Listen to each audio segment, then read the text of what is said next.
So well hey guys, welcome back again on my YouTube channel. And आज के इस video में हम लोग डिस्कस करेंगे चार्ल्स लैम्ब का स्टाइल जो उन्होंने अपने दो essay dream children and the super inverted man में यूज़ किया है।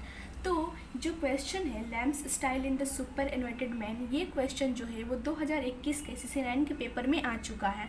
तो इसी को मैं इस आंसर में डिस्कस करूँगी, एज वेल एज जो लैम्ब्स का स्टाइल है इन ड्रीम चिल्ड्रन ऐसे उसको भी मैं कंबाइन करके इसमें जो है इस वीडियो में डिस्कस करूँगी। या फिर may be the question has come like bring out the distinct feature of lambs and essays with special reference to the two essay prescribed in your syllabus. And in your syllabus means यहाँ पे जो है वो dream children the first and the second one is the super inverted man. ये दो ऐसे है Charles lamb का, और इन्हीं दो ऐसे में जो उन्होंने अपने स्टाइल को यूज़ किया है उसको हम लोग डिस्कस करेंगे। तो फर्स्ट ऑफ ऑल जो है वो किस तरह से उन्होंने ड्रीम चिल्ड्रन में अपने स्टाइल को जो है वो यूज़ किया है, और देन सुपर इन्वर्टेड मैन में। और जो सुपर इन्वर्टेड मैन वाला जो स्टाइल है वो तो 2021 में आ चुका है, तो मे बी आई थिंक 2023 में जो है वो ड्रीम चिल्ड्रन में उन्होंने किस तरह से लैम्ब्स ने जो अपने स्टाइल को जो डिस्क्राइब किया है, this is very important. So let's begin. तो जो चार्ल्स लैम्ब हैं ये एक ग्रेटेस्ट और फाइनेस्ट और मोस्ट चार्मिंग एसेस्ट हैं ऑफ इंग्लिश लिटरेचर के, और इनको जो है अपना एसेस्ट ऑफ स्टाइल के लिए काफ़ी फेमस है, और इन्होंने एक रिमार्केबल और यूनिक प्लेस जो है वो इंग्लिश एसेस्ट में हासिल करके रखा है। तो जो लैम्ब्स का जो एसे है वो बहुत ही ब्रीफ होता है, सम आर वेरी ब्रीफ, कुछ तो बहुत ही ज़्यादा छोटा होता है, and all of them can be read and enjoy at a single setting. अगर इनकी ऐसी होती है कि अगर आप चाहें तो एक बार अगर आप उसे पढ़ने बैठ जाएं तो उसे तुरंत ही पढ़ करके और इन्जॉय करके आप उसे उठ जाएंगे, मतलब इतनी छोटी छोटी इनकी ऐसे होती हैं। His dream children is one among them, जो उनका एक ऐसे ड्रीम चिल्ड्रन है वो ब्रीफ ऐसे में से एक है। और जो सुपर इन्वर्टेड मैन है is not very brief but definitely of a moderate length. हालांकि जो उनका सुपर इन्वर्टेड मैन है वो उतना ब्रीफ नहीं है, छोटा नहीं है, बट ये भी काफ़ी ज़्यादा चार्मिंग है।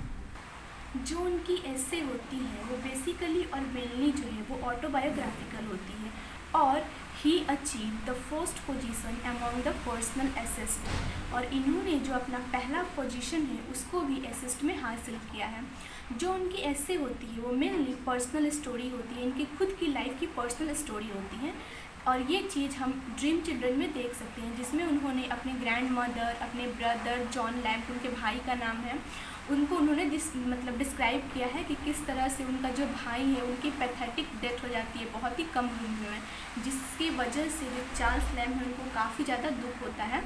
और उन्होंने ये भी दिखाया है कि एक कॉन्फिडेंशियल नोट दिया है थ्रू द एसे, और वो ये बताते हैं और ये शेयर करते हैं अपने उनके इनर मोस्ट जो फीलिंग है, जो उनके थॉट्स हैं, जो उनके एक्सपीरियंस है, और जो फ्रेंडलीनेस है और जो पर्सनल इंटीमेसी है उसको भी उन्होंने through the essay dream children के माध्यम से दिखाया है।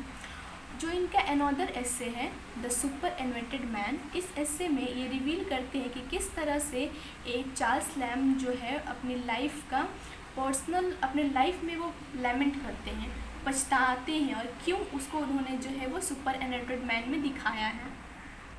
तो ये जो सुपर इन्वर्टेड मैन ऐसे हैं ये इनका खुद का पर्सनल लाइफ का अकाउंट है, मतलब पर्सनल लाइफ में जो उन्होंने फेस किया था उसको दिखाते हैं, और अपनी पर्सनालिटी को through the super inverted man ये दिखाते हैं। और इस कॉन्टेस्ट में इससे अच्छा और भी कोई ऐसे इसके लेवल का और कोई ऐसे नहीं हो सकता है। सो इनके इस ऐसे में जो ड्रीम चिल्ड्रन है उसे हम लोग देख सकते हैं कि किस तरह से उन्होंने सच्चाई को और कल्पना को मिक्स करके हमारे सामने प्रेजेंट किया है।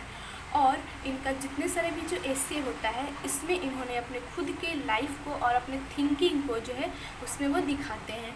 और जो इनका ऐसे है ड्रीम चिल्ड्रन वो फाइन एग्जाम्पल है किसका, तो फैक्ट एंड फिक्शन जो कॉम्बिनेशन है उसका। ड्रीम चिल्ड्रन में जो पोएट है वो अपने शौरों को और जो जॉय है उसको डे ड्रीमिंग चिल्ड्रन के सामने जो है वो प्रेजेंट करते हैं, लेकिन रियलिटी में दे आर नॉट एग्जिस्टेंस, वो उनका कोई अस्तित्व नहीं है, और रियलिटी में ड्रीम चिल्ड्रन एलिस और जॉन है ही नहीं। फ्रॉम टाइम टू टाइम जो लैम्ब है वो वापस अपने पास्ट मेमोरी ऑफ लाइफ में बैक आते हैं और अपने एक झलक दिखलाते हैं अपने वर्क का, कि उन्होंने किस तरह से अपने रियलिटी में किस तरह से लोगों को खो दिया था। फॉर एग्ज़ाम्पल, और इस चीज़ को हम लोग देख सकते हैं ड्रीम चिल्ड्रन में कि किस तरह से वो जो है अपने he is roaming in the past memory of his life, revealing his emotions towards his dead family members. तो इस तरह से कि अपने पास्ट मेमोरी को जो है, अपने पास्ट लाइफ को जो है वो किस तरह से इमोशंस के साथ अपने डेड फैमिली के बारे में वो ड्रीम चिल्ड्रन के सामने प्रेजेंट करते हैं। हालांकि ये जो एस्से है वो मेमोरी, चार्म मेमोरी भी दिखाता है इस एस्से के द्वारा। मतलब इसमें जो है ड्रीम चिल्ड्रन में जो पोएट है उन्होंने जो जितने सारी भी सॉरो चीज़ को दिखाया है उसके साथ साथ ही जो उन्होंने वो हैप्पी मोमेंट को भी दिखाए हैं।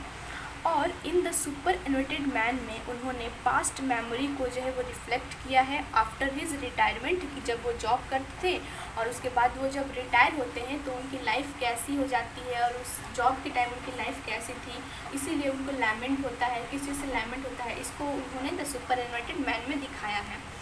One of the most important characteristic of Lamb's essay is the fine blending of humor and pathos। तो सबसे मोस्ट जो कैरेक्टरिस्टिक है वो क्या है, तो ह्यूमर एंड पैथोस का ब्लेंडिंग उनके ऐसे में देखने को मिलता है। ये ह्यूमर क्या है, तो ह्यूमर मीन्स फनी चीज़ है, और पैथोस क्या है, मतलब पेन, सफरिंग। तो इन दोनों का कॉम्बिनेशन उनके ऐसे में हम लोग इजीली देख सकते हैं। और ये जो दोनों कॉम्बिनेशन है वो जो सुपर एनोटेड मैन है वो उसमें इजीली देखा जा सकता है, as well as dream children में भी हम लोग देख सकते हैं। तो जो लैम्स का ह्यूमर होता है वो was the relief that saved him from the misery and melancholy of life. तो जो इनका ह्यूमर होता है वो उनकी लाइफ में जितने सारे दुख तकलीफ चलता है वो उनसे जो है वो बचाने में उनकी हेल्प करता है।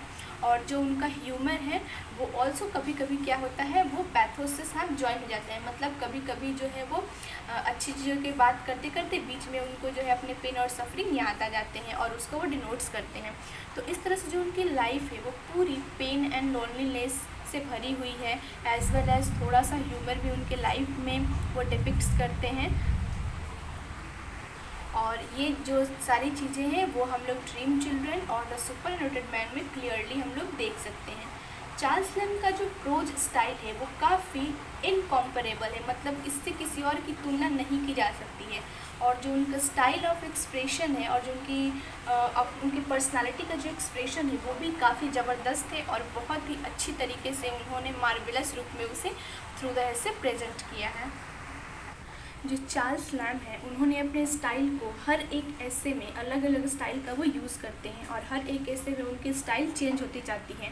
वो अपने स्टाइल को जो है वो ऐसा यूज़ करते हैं ताकि जो उनका वर्क हो, जो कुछ भी वो लिखते हैं वो उसे पढ़ करके लोगों को बोर फील ना हो और टायर्ड फील ना हो। इस तरह से वो चार्मिंग और बिल्कुल मार्वेलस स्टाइल का यूज़ करते हैं। और ये उनका कंटिन्यूसली जो है उनका मूड चेंज होते रहता है और उनकी स्टाइल भी काफ़ी सरप्राइजिंगली रहती है ईच एंड एवरी एस्से में, या फिर उनका जितना सारा भी जो वर्क होता है उसमें। So by virtue of his essay Lamb's hold a unique place in the development of the essay. तो इस तरह से वो काफ़ी एक यूनिक प्लेस जो है वो रिज़र्व करते हैं इन इंग्लिश लिटरेचर में। इन शॉर्ट उनका जो एस्से है वो काफ़ी फ्रेश रहता है और हमेशा जब भी आप उसको पढ़ें तो ऐसा लगता है कि काफ़ी इंटरेस्टिंग है और हर बार उसे पढ़ने का मन करता है। जो उनका कंट्रीब्यूशन है इंग्लिश एस्से में, इंग्लिश लिटरेचर में, वो काफ़ी ज़्यादा मेमोरेबल है। जो उनकी स्टाइल है, जो उनका ह्यूमर पैथोस का यूज़ है वो उनके एस्से को इमोर्टल बनाता है और उनके लाइफ को भी काफ़ी ज़्यादा इमोर्टल बनाता है in the history of English essay. So he is dearly the prince of English essayist. So I hope आप लोगों को आंसर समझ में आ गया होगा। अगर किसी और क्वेश्चन का आंसर चाहिए so please comment me and please subscribe my channel for next video. Thank you.